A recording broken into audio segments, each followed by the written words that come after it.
할렐루야. 이 자리에 나오신 여러분들을 주님의 이름으로 사랑하고 축복합니다. 우리 옆 사람과 한번 인사해 봅시다.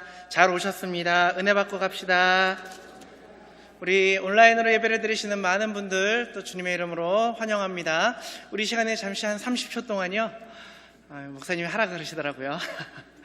우리 온라인으로 또 앞뒤 좌우 분들과 적어도 네 분 이상씩 잘 오셨습니다 하고 눈 인사하시고 같이 환영의 인사 나누면 좋겠습니다.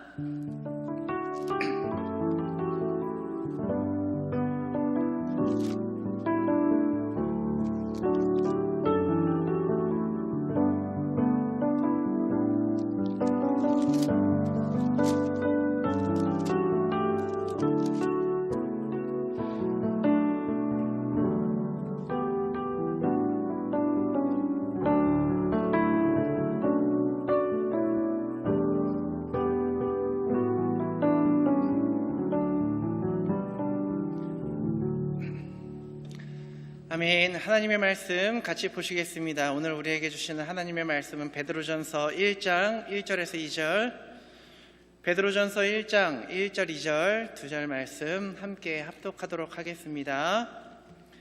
예수 그리스도의 사도 베드로는 본도, 갈라디아, 갑바도기아, 아시아와 비두니아에 흩어진 나그네 곧 하나님 아버지의 미리 하심을 따라 성령이 거룩하게 하심으로 순종함과 예수 그리스도의 피뿌림을 얻기 위하여 택하심을 받은 자들에게 편지하노니 은혜와 평강이 너희에게 더욱 많을지어다.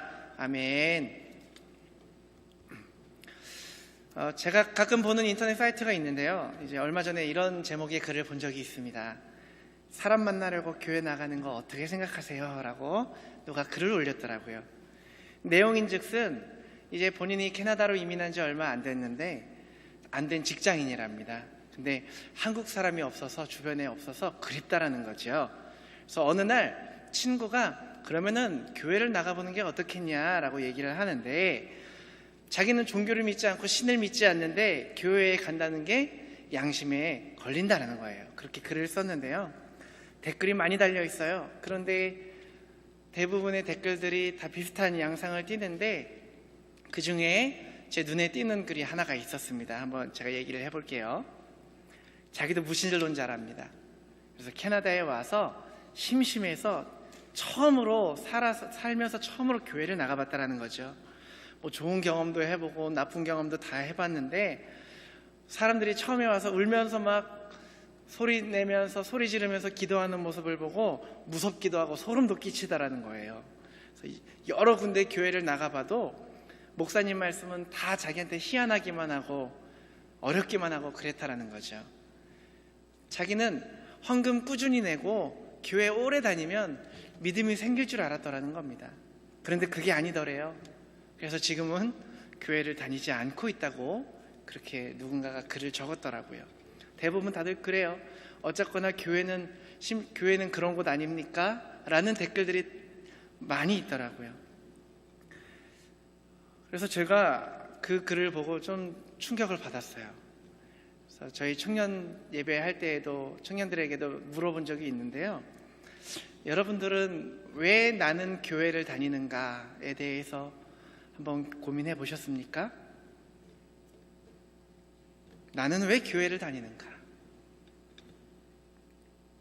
제가 여러 교회들을 다니면서 사역을 해보니까요, 시간이 갈수록 제 마음에 막 가슴이 벅차오르고 막 뜨거워지고 교회 가는 게 기다려지고 그런 교회들이 있고요, 반면에 이 교회 지금까지 이렇게 유지되는 게 진짜 하나님의 은혜다라고 싶을 정도로 언제 깨질지 몰라 아슬아슬한 교회가 있더라고요.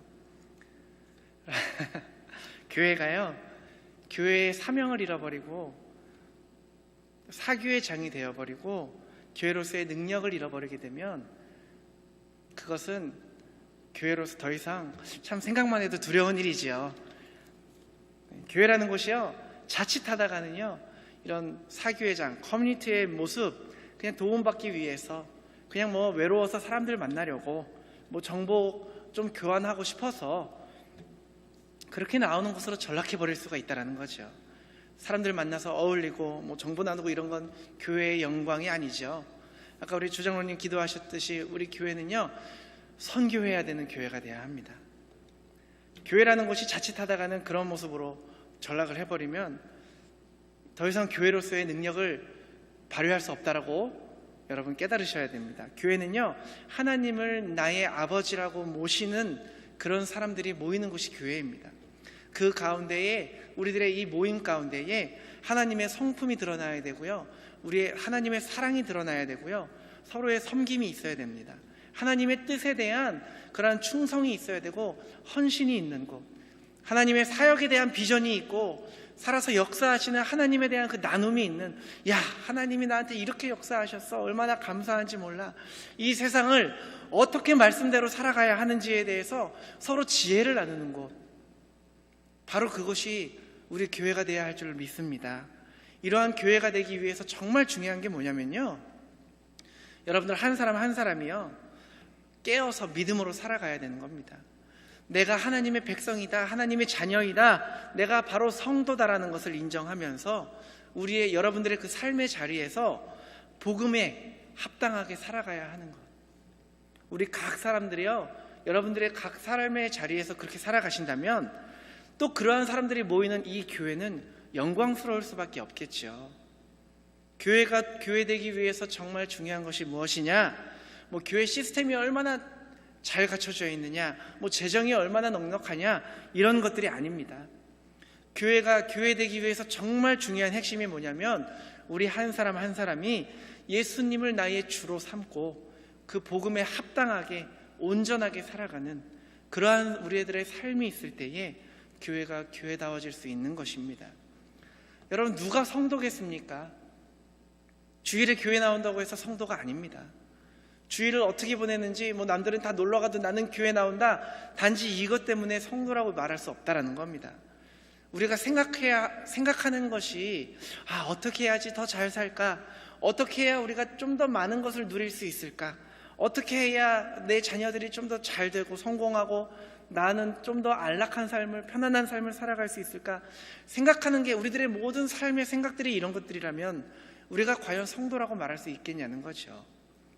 우리 하나님의 뜻을 위해서 고민하고 기도하고 그렇게 그 뜻을 위해서 살아가기 위해서 끊임없이 싸우면서 그렇게 살아가는 것을 잃어버리고, 세상 사람들 똑같이 세상 사람들 좋아하는 거 좋아하고 세상 사람들 두려워하는 거 두려워하면서 우리가 어떻게 성도라고 말할 수 있겠냐는 거죠. 우리가 교회에 모이면서도요, 세상 사람들과 별반 다르지 않는 삶을 산다면 아무리 많은 사람들이 모여도 능력이 없는 그런 베데스다 연못에 모여있는 병자들 같은 그러한 교회의 모습일 수밖에 없다는 겁니다.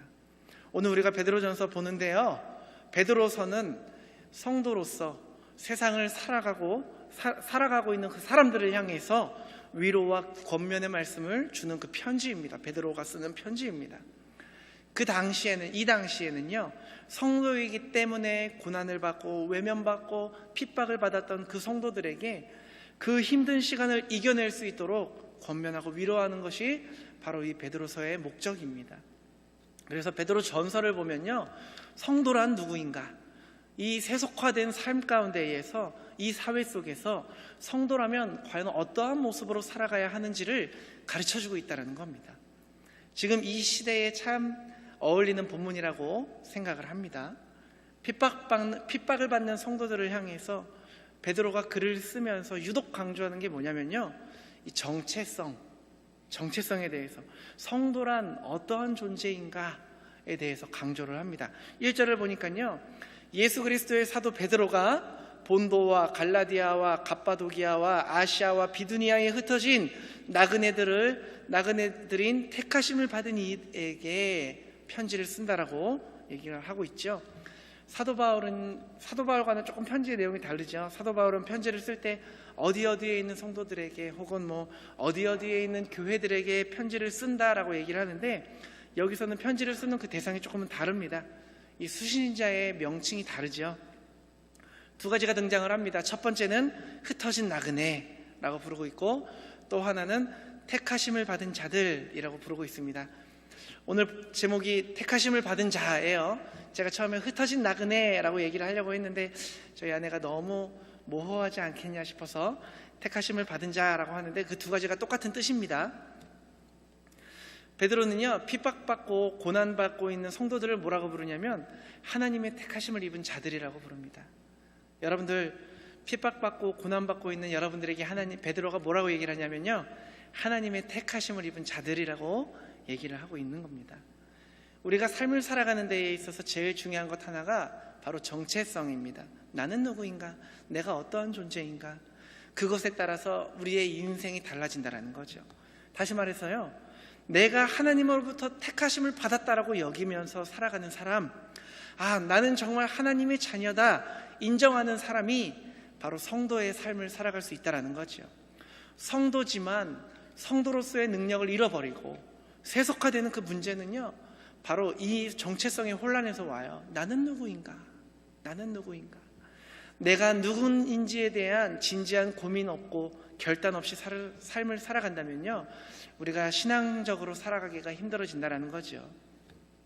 내가 누구인지에 대한 진지한 고민이나 결단이 없이 삶을 살아가다 보면요, 우리가 어느새 성경은 우리 중심에 없어지고 세상 사람들의 흐름에, 세상 사람들이 이렇게 해야 된다더라 하면은 나도 뒤처질까 봐 두려워서 그것을 따라가게 된다는 거죠. 여러분 생각해 보세요. 우리는 사실 우리의 하루하루를 살아가기에도 굉장히 버겁잖아요. 내가 누구냐에 대한 그런 고민할 시간도 없이 하루하루 살아가기에 바쁜 것이 우리의 인생이지 않습니까? 그런데 여러분, 성도는요, 구별돼야 됩니다. 거룩해야 됩니다. 성도는 세상과는 다른 사람들이어야 됩니다. 왜냐? 우리의 삶의 주인이 다르기 때문입니다. 우리의 삶의 주인은 바로 하나님이다라는 것을 우리가 고백을 하지 않습니까? 그리스도를 나의 주로 삼고 살아가는 사람들이지 않습니까? 우리의 삶을 다스리는 분이 전혀 다른 분이기 때문에 우리의 삶은요, 세상 사람들과의 삶의 그 가치관과는 전혀 달라야 된다는 겁니다. 달라야 합니다. 달라야 성도입니다. 오늘 본문에 택하심을 입은 자들이라고 이들이라고 말을 합니다. 택하심을 입었다, 이 얘기가 뭐냐면요, 하나님께서 여러분들을 자녀로 부르셨다라는 겁니다. 하나님께서 은혜 가운데 하나님의 백성으로, 하나님의 소유로 우리를 부르셨다라는 겁니다. 우리의 소속이 다르고 우리의 주인이 전혀 다르다라는 거죠. 세상이 섬기는 주인과는 전혀 다른 주인을 섬기는 사람들이 바로 우리라는 겁니다. 너희는 나를 누구라 하느냐? 가이사랴 빌립보에서 예수님의 질문입니다. 제자들에게 했던 제자들의 질문이죠. 예수님이 제자들에게 질문하십니다. 사람들이 나를 누구라 하느냐? 그랬더니 제자들이 대답을 해요. 세례 요한입니다. 혹은 엘리야랍니다. 어떤 사람들은 선지자 중 하나라고 합니다. 막 이렇게 저렇게 얘기를 해요. 그러다 예수님이 다시 물으십니다. 단도직입으로 물으시죠. 그러면 그 사람들은 그렇게 얘기를 하는데 너희는 나를 누구라 하느냐? 너네들은 내가 누구니? 그랬더니 제자들이 조용해집니다. 그러다가 그 침묵을 깨고 베드로가 고백을 하죠. 주는 그리스도시요 살아계신 하나님의 아들입니다 라고 고백을 합니다. 이것이요, 교회를 교회되게, 성도를 성도되게 하는 가장 중요한 질문입니다. 나에게 예수란 누구인가? 나는 교회를 왜 다니는가에 이어서 여러분들 고민해 보셔야 될 것들, 나에게 예수란 누구인가? 나에게 예수님은 어떤 분인가? 나는 예수를 과연 어떤 존재로 여기면서 살아가고 있는가? 이 질문에 대한 여러분들의 답이 어떠냐에 따라서 우리의 정체성이, 여러분들의 삶의 방식이 전혀 달라지는 겁니다. 과연 여러분들에게 예수님은 누구십니까? 예수를 나의 삶의 주인으로 받아들인 사람들, 영접한 사람들, 교회를 교회되게 하는 것, 예수님에 대한 여러분들의 분명한 신앙 고백이 있어야 할 줄 믿습니다. 그러한 고백이 있을 때에 그 고백이요, 여러분들을 성도를 성도답게 만들고 이 교회를 교회답게 만드는 겁니다. 우리의 신앙생활은 다른 거 없습니다. 매일매일 여러분들의 삶의 고백 가운데에 예수 그리스도가 나의 삶의 주인이다라는 것을 인정하는 것, 바로 그것이 신앙생활입니다. 고백했지 않습니까? 예수님을 주인으로 영접했지 않습니까? 우리 모두는요. 그러면은 그 고백이 그렇게 그 고백으로 산다라는 것이 우리에게 어떠한 의미인지, 그 믿음으로 살기 위해서 오늘 내가 어떻게 살아가야 하는지를 매일 결단하고 여러분들의 많은 선택지 가운데에서 그것을 중심되어 선택하며 살아가는 것, 그것이 바로 신앙생활이라는 거죠. 단지 주님 그냥 내 삶의 주인 되십시오, 그냥 기도하고 끝나는 것이 아니라 그것을 우리가 확립해야 되지 않습니까? 우리의 삶 가운데 증거해야 된다는 겁니다. 여러분들의 삶 가운데 그 고백이 매일매일 나와야 된다는 겁니다. 누가 봐도 저 사람의 삶의 주인은 정말 다르구나, 참 우리랑은 다른 삶을 살아가는데 정말 뭔가 다르구나, 이것을 드러나면서 이런 것들을 드러내며 살아가는 것이 성도라는 겁니다. 여러분, 우리가 성도라는 것을, 크리스찬이라는 것을, 그리스도인이라는 것을 뭘로 드러내시겠습니까? 결국 우리의 삶을 통해 드러내야 된다는 겁니다. 여러분, 성경을 보니까요, 이 세상에는 두 가지 종류의 사람들이 있대요. 두 가지밖에 없대요. 첫 번째는요, 하나님께 속한 자들이고요, 두 번째는요, 세상에 속한 자들이에요. 이 두 가지밖에 없어요. 하나님이 주인 되신 사람들과 세상이 주인 된 사람, 이 두 종류밖에 없다라는 겁니다. 뭐 이렇게 생각하시는 분들도 있겠어요. 나는 아무에게도 속하지 않았다, 나는 나에게 속했다, 뭐 이런 사람들이 있겠어요. 내가 무슨 세상에 속해 있냐, 나는 하나님께 속하진 않았지만 그래도 세상적이진 않아 라고 생각하시는 분들이 있으실지 모르겠어요. 근데 그렇게 말하는 사람들에게 성경이 뭐라고 얘기를 하냐면요, 그게 바로 죄에게 종노릇하는 삶이다 라고, 죄에 묶여있는 삶이다. 우리 생각에는 우리가 자유롭다라고 생각하면서 살아가지만 결국 우리는 세상의 가치관과 세상의 기준을 따라서 살아가고 있을 뿐이라고 성경은 얘기를 합니다. 성경은 이렇게 둘로만 나눠요. 하나님께 속한 자들, 세상에 속한 자들. 또 이것을 성경은 그 다음에 이어서 다르게 또 표현을 합니다. 생명을 지닌 자들, 죽은 자들. 하나님께 속해 있으면 살아있는 자들이고요, 세상에 속해 있으면 죽은 자들이랍니다. 에베소서 2장 1절 이하를 쭉 보시면요, 사도 바울이 에베소 교회에 향해서 이렇게 얘기를 해요. 너희가 전에는 허물과 죄로 죽었다, 근데 살리셨도다라고 얘기를 하죠. 죽었대요. 영적으로 우리가 죽었다라는 거죠. 하나님을 떠나 사는 삶이 무엇이냐면 죽은 삶이라고 표현을 하는 겁니다. 그러면서 허물과 죄로 죽은 삶이 무엇인지를 에베소서 2장 2절부터 쭉 얘기를 합니다. 제가 한번 읽어볼게요. 한번 생각하시면서 한번 들어보세요. 그때의 너희는 그 가운데서 행하여 이 세상 풍조를 따르고 공중의 권세 잡은 자를 따랐으니 곧 지금 불순종의 아들들 가운데서 역사하는 영이라. 전에는 우리도 다 그 가운데서 우리의 육체의 욕심을 따라 지내며 육체와 마음에 원하는 것을 하여 다른 이들과 같이 본질상 진노의 자녀이었더니 라고 얘기를 합니다. 허물과 죄로 죽었던 삶이 뭐냐, 살아있지만 죽은 자들의 특징이 무엇이냐, 사도 바울이 설명을 하는데, 이 세상의 풍조를 따라 살아가는 것, 공중 권세를 잡은 자, 통치자, 그 불순종의 그 아들들 가운데서 역사하는 그 영을 따라 살아가는 것, 그게 바로 허물과 죄로 죽은 삶이랍니다. 그리고 또 하나, 육신의 정욕대로 내가 하고 싶은 대로 살아가는 것, 육체와 내 마음이 원하는 대로 살아가는 것, 이게 곧 허물과 죄로 죽은 그 삶의 모습이라는 겁니다. 여러분, 내 마음대로 살고 내 욕심대로 살고 이게 자유롭게 사는 게 아니라는 겁니다. 내가 살고 싶은 대로 살아가는 게 허물과 죄로 죽어서 죄의 종로로 탈 수밖에 없는 삶이라고 이렇게 얘기를 하는 겁니다. 참된 생명과 그 의미와 그 가치를 누리지 못하고 죽어있는 삶, 그 삶을 바로 세상에 속한 허물과 죄로 죽었던 삶이라고 얘기를 합니다. 우리가 날마다 하나님을 의지하지 못하고 그분 안에 거하지 못하고 우리가 그분의 다스리심 가운데 살지 못하면 결국 우리는 세상을 따라 살아갈 수밖에 없는 존재들이라는 겁니다.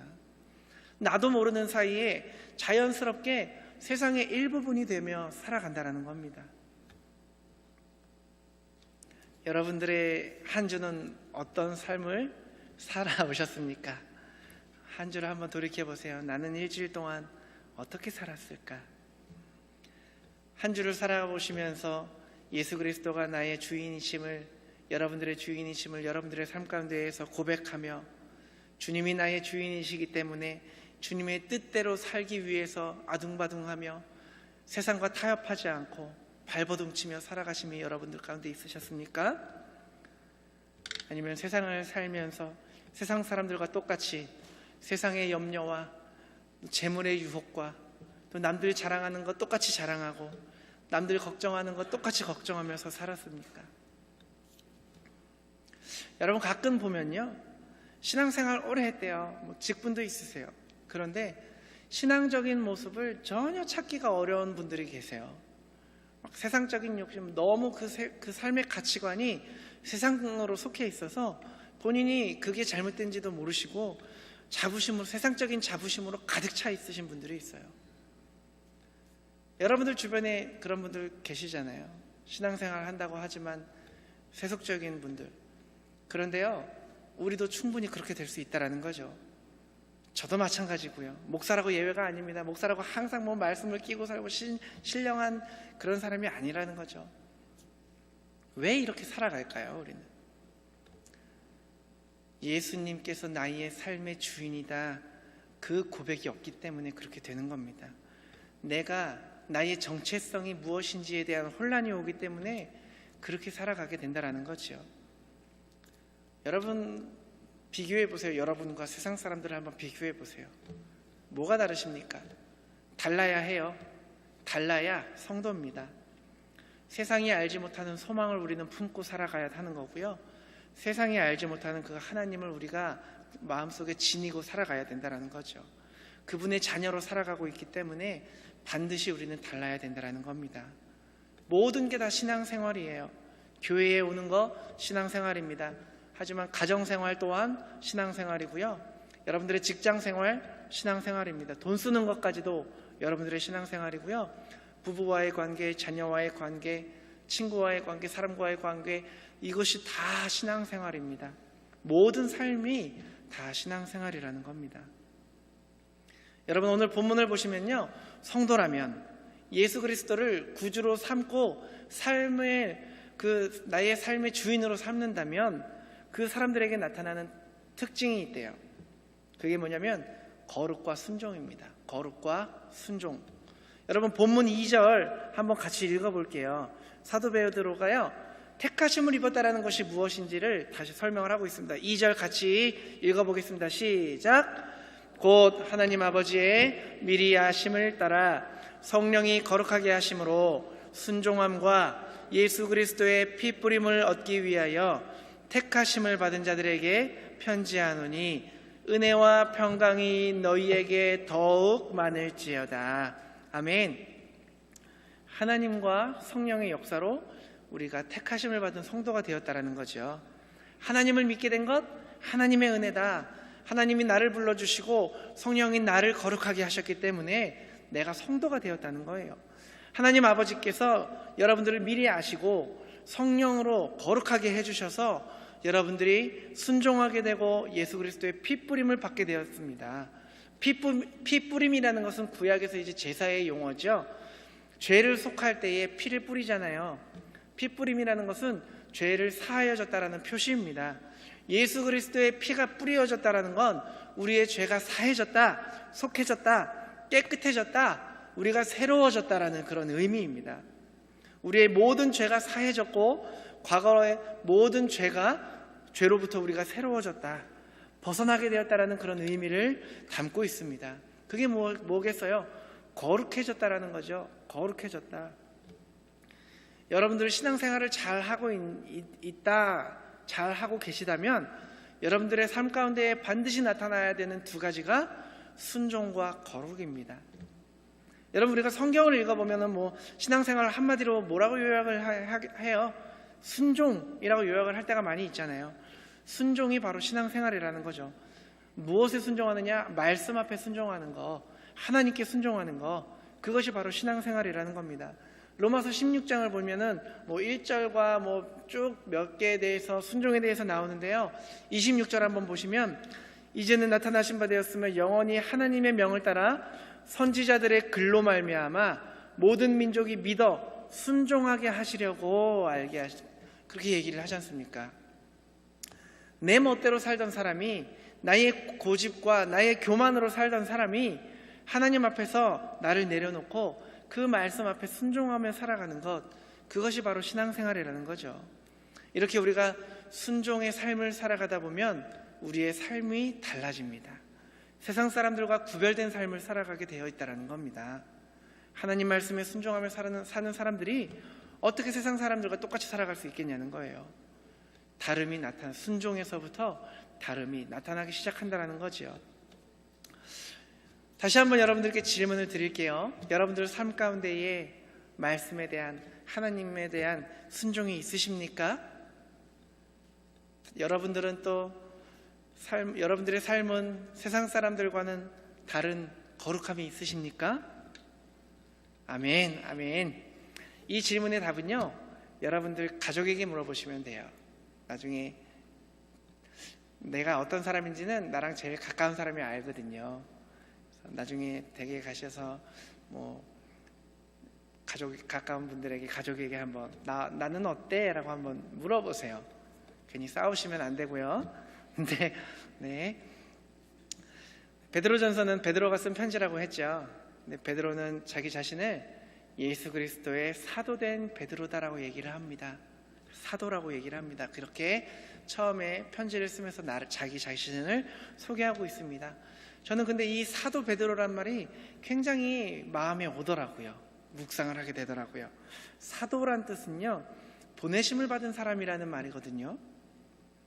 예수 그리스도의 사도라는 말은요, 예수 그리스도, 예수님께서 보내셨다라는 거거든요. 예수님께서 보내신 사람, 그 사람이 베드로예요. 베드로가 어떤 사람이에요? 예수님의 제자라고는 하지만 예수님을 배반하고 떠났던 사람이죠. 그런 베드로를 예수님은 사도로 보내셨다라는 겁니다. 베드로는 왜 이 편지를 쓰면서 이렇게 서두에 자기를 사도라고 소개를 하며 썼을까요?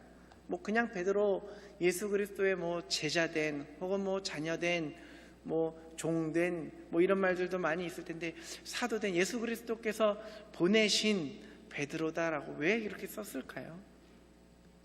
이게 뭐냐면요, 예수님을 배신하고 떠났던 자식이었지만 그러한 나라도 예수님께서 끝까지 포기하지 않고 끝까지 붙들어서 예수님의 말씀을 전하는 그러한 사도로 써주신 예수 그리스도의 그 은혜와 능력을 선포하기 위함입니다. 여러분, 우리의 성도의 삶도 이 같아야 됩니다. 하나님은 여러분들을 성도로 불러주셨습니다. 우리가 도저히 감당할 수 없는 그 이름을 우리에게 주셨습니다. 우리가 과연 성도라고 우리의 삶을 돌아봤을 때, 정작 한 주의 우리의 삶을 돌아봐도 우리가 과연 성도라는 이름으로 성도라는 이름이 우리에게 과연 합당할까요? 우리가 그러한 이름을 받을 만한 자격이 있어서가 아니라, 우리가 여전히 지금도 예수님을 부인하고 우리가 예수님 없이 우리의 삶을 살아가지만 우리를 끝까지 포기하지 않으시고 버리지 않으시고 끝까지 붙드셔서 성도로 세워가시는 그 하나님이심을 드러내기 위해서 하나님은 오늘도 우리를 성도라고 불러주십니다. 이것이 기독교 신앙이죠. 우리의 자격과 위치가 있어서가 아니라 오로지 우리를 그렇게 만들어 가시는 하나님의 그 은혜와 능력을 드러내는 삶, 그것이 바로 우리의 신앙이 되어야 할 줄로 믿습니다. 그래서 이 베드로서를 베드로가 쓰고 있다는 게 중요한 것이 아니라, 이 베드로를 그렇게 만드신 예수님, 그분이 바로 오늘 이 시간에도 여러분들의 모든 삶 가운데에서도 여러분들을 끊임없이 성도로 만들어가고 계심을 믿으시기 바랍니다. 그러면서 베드로는요, 이런 성도들을 오늘 흩어진 나그네라고 부릅니다. 흩어진 나그네, 1절 후반부에 나와 있죠. 나그네란 말은 어떻게 보면 성도랑은 좀 어울리지 않는 그런 이름으로 보여요. 나그네 하면 어떤 이미지가 있어요? 좀 외롭잖아요. 쓸쓸하잖아요. 막 가을, 황량한 느낌이 들잖아요. 나그네 인생, 나그네같이 살아가는 삶, 이러면 뭔가 좀 적막한 기분이 좀 느껴지죠. 근데 나그네와 같은 비슷한 의미로 쓸 수 있는 말이 있습니다. 그 말이 뭐냐면 외국인입니다. 외국인. 히브리서 11장을 보면요, 외국인과 나그네임을 증언했다 하면서 같은 말로 쓰고 있어요. 같은 의미로 사용을 하고 있습니다. 이곳에서 오래 사신 분들은 뭐 이제 여기가 이제 집이시고 고향이신 분들도 계시겠지만, 얼마 안 되신 분들, 뭐 혹은 여러분들이 처음 이곳에 정착할 때를 한번 생각해 보세요. 친구도 없이 외롭고 나 홀로 살고 있는 것 같은 그런 느낌이 들기도 하잖아요. 나그네, 특별히 흩어진 나그네라 그랬어요. 흩어진 나그네. 흩어졌다라는 것은 헬라어로 디아스포라라는 말이에요. 그래서 무슨 뜻이냐면 씨를 뿌렸다라는 의미입니다. 씨 뿌림. 디아스포라 나그네라는 말은 내가 나그네 되고 싶어서 된 게 아니고요, 흩어진 겁니다. 밀려난 겁니다. 그런 사람들이 디아스포라 나그네라는 겁니다. 우리는 이 땅에서 성도라는 이름으로 살아가면서 우리가 마치 외국에서 살고 있는 것처럼, 우리 집이 아닌 곳에서 살고 있는 것처럼 그런 느낌을 받을 때가 많이 있죠. 얼마 전에 집사님 한 분과 전화통화를 하는데 집사님이 그래요. 아이고, 이제는 한국에서 기독교인이라고 얘기하기도 힘들겠어요. 이제 기독교인이라고 하면은 괜히 눈치 보이고 괜히 몰매 맞을 것 같고 그렇다라고. 그게 바로 그 나그네와 같은 삶이라는 거죠. 뭐 이 편지를 받고 있는 사람들도 마찬가지입니다. 본도, 갈라디아, 갑바도기아, 뭐 이 지역이 터키 쪽이 터키 북쪽 지방인데요. 이곳에 살고 있는 사람들을 얘기를 하는 겁니다. 이 사람들이 왜 여기에서 살게 됐냐면요, 이 편지를 쓸 당시에 어땠냐면 로마의 네로 황제가 기독교 박해를 시작할 때였습니다. 로마의 새로운 도시를 건설하겠다면서 이제 엄청난 화재를 일으키죠. 시민들이 생각보다 저항이 막 크다 보니까 기독교인들이 불을 질렀다라고 그렇게 뒤집어 씌웁니다. 그때부터 이제 기독교에 대한 로마의 박해가 시작이 되는 거죠. 그러니까 뿔뿔이 다 흩어지게 되는 거예요. 그래서 씨를 뿌리듯 뿔뿔이 흩어져서 살아가는 사람들, 흩어진 나그네라는 겁니다. 여러분들은 이곳 캐나다에 뿌려진 나그네들이죠. 내가 어떻게 이곳에서 살게 되었을까? 이런 생각하실 때가 있으실 거라고 생각해요.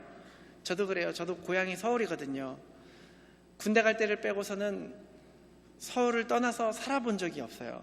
근데 어쩌다가 가족도 없는, 친척도 한 명 없는 이곳까지 와서 살게 되었을까? 네, 하나님이 흩으시는 겁니다. 흩으시는 거죠. 그래서 우리는 우리가 원하는 대로 살아가는 사람들이 아닙니다. 하나님이 흩으시고 만드시는 대로 살아가는 사람들이죠.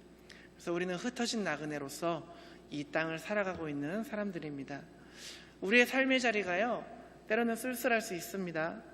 이 세상에 나 혼자 있는 것 같고, 아무도 나를 알아주지 않는 것 같고, 하나님께서 아무리 여러분들께서 그렇게 외롭다 느끼신다 하더라도 하나님께서 여러분들이 계신 그 자리로 보내신 하나님의 목적이 반드시 있다는 것을 기억하시고, 여러분들의 그 삶의 자리에서 성도로서의 삶을 살아가시기를 축복합니다. 우리는 다 구별된 사람들이잖아요. 우리 아내가 하지 말라 그랬는데 한번 해볼게요. 구별된 사람, 하나님께서 왕으로 세우시려고 따로 구별되어 놓은 사람을 뭐라고 그러냐면요, 왕따라고 그럽니다. 왕이 될 사람을 따로 띄워놓으셨다. 왕따. 네. 우리는 하나님께서 왕으로 세우시기 위해서 따로 성도로서 이 땅에 보내신 사람들일 줄 믿습니다. 우리는 하나님의 나라를 유업으로 받을 그런 후계자들이잖아요. 왕들이기 때문에 구별해 놓으신 거죠. 구별해 놓으셨다면 구별된 삶을 살아야 하는 거죠. 여러분들의 삶 가운데에 외로움이 느껴지신다면, 하나님이 나를 구별하셨구나, 오늘도 나를 그렇게 확인시키시는구나 믿으시기 바랍니다. 아무도 알아주지 않는 이 땅에서 나그네와 같이 성도의 삶을 살아가는 그러한 우리들의 삶이지만요, 성부 성자 하나님, 그 삼위일체의 하나님이 여러분들과 함께 계심을 믿으시고, 또 우리가 진정한 성도의 삶으로서 나의 생각과 나의 모든 사고들, 나의 모든 이론들 다 내려놓고 하나님의 말씀 가운데 예수 그리스도가 나의 삶의 주인이 되심을 고백하며 그 고백의 삶을 살아가심으로 하나님의 때에 또 하나님이 찾으시는 한 사람 한 사람이 되시고, 또 이 어려운, 이 어지러운 이 시대 가운데에 하나님께서 따로 세워놓으셔서 사용하시는 그런 우리 모든 교회가 되기를, 모든 성도님이 되시기를 주님의 이름으로 축복합니다.